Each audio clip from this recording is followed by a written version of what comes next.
You need not have worried. The battle took place far above the ground. We were able to observe in relative safety, though I'm given to understand that there were casualties on the far side of the wall. It was like watching a nightmare unfold before our very eyes. Ilbert's primal manifested in the form of a colossal dragon, a being of pure violence. It burst forth from the cocoon with such terrible force. That such a horror should spring from the eyes of Nidhogg comes as no surprise. Nor do I wonder at its form. Ilberd all but announced it in the moments prior to his death.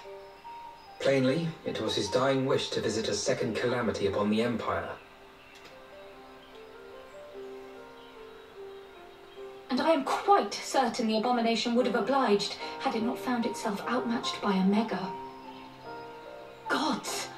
I am no stranger to the works of Alag, but even I was unprepared for the machine's furiosity. It beggared belief.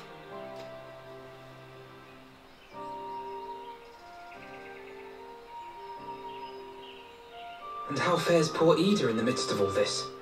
Have you spoken with her?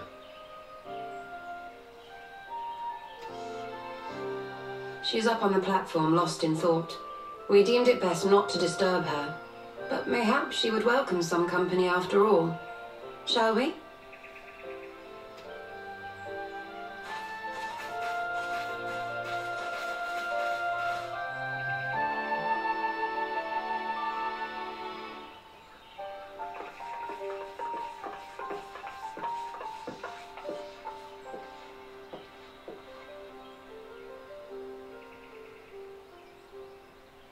The light's gone. It was all we had left of him. Ida. I don't blame anyone. I knew what was going to happen.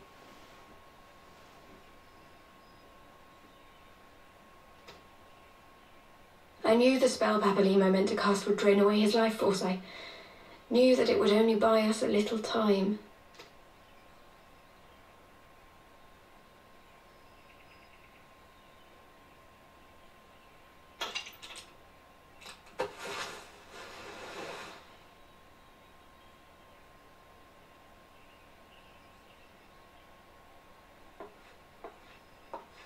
Ida, there is no need to explain.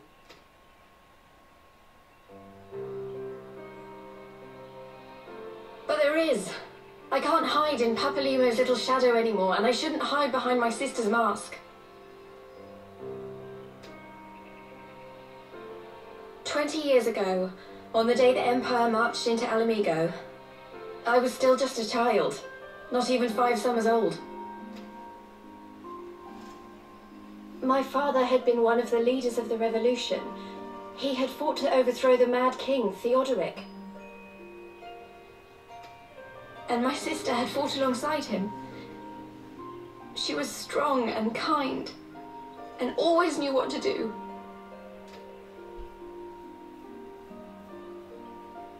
But when the Garleans came, everything changed. My father went to war against them too. And I never saw him again. After that, I remember a lot of running. My sister dragged me for malms and malms until we came to the city of Sharlayan. That was where she met Master Louis Soir. He introduced her to the Circuit of Knowing, and she eventually became an Archon. She was your inspiration. Is that not why you took up her mask and her name? Or did you simply mean to continue what she had started?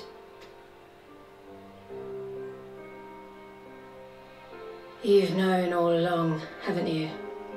That I wasn't Ida. Of course. We all recognized you at once. 'Twas Papalimo who persuaded us to maintain the charade.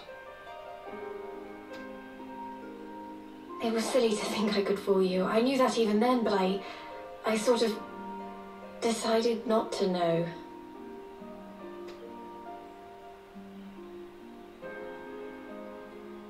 Ida died 6 years ago, on a mission to smuggle refugees out of Alamigo. They say she was overwhelmed by Imperial soldiers when she stayed behind to save a little girl. She was so strong. There must have been a lot of them.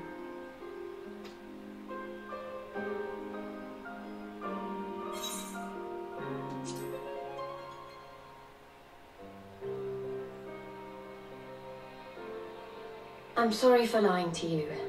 My real name is Lise.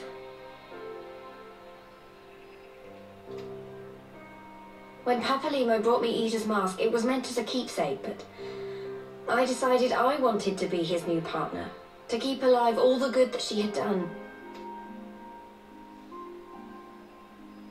I didn't want to become Ida, exactly. At the time, though, I still didn't know who I was myself, and it almost seemed easier to play the role. Papalimo agreed to help, of course, but it was never what he wanted for me. He wanted me to walk my own path, and those were his final words to me.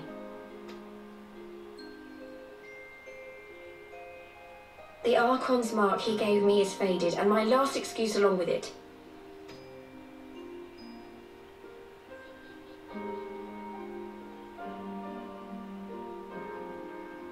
So this is it. Whatever I choose to do from now on, I do as Lise. And I choose to continue my family's fight. I want Alamigo to be the country that Ida and my father always wanted it to be.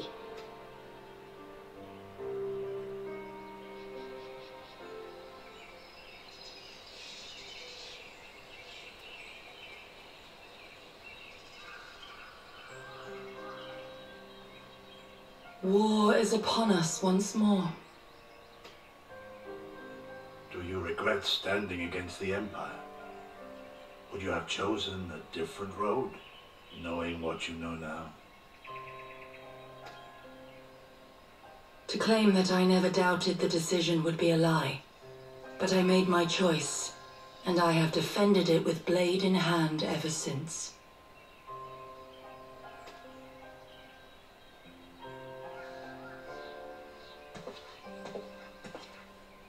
The battle continues, and our steel is needed. Come, Shadow Walker, we leave for the east, for Doma.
Children of the land, do you hear echoes of truths that once rang clear? Two souls intertwined, one true love they did find, bringing land and heavens near. But flames that burn full bright soon fell dark. Are you gonna do something?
song, and death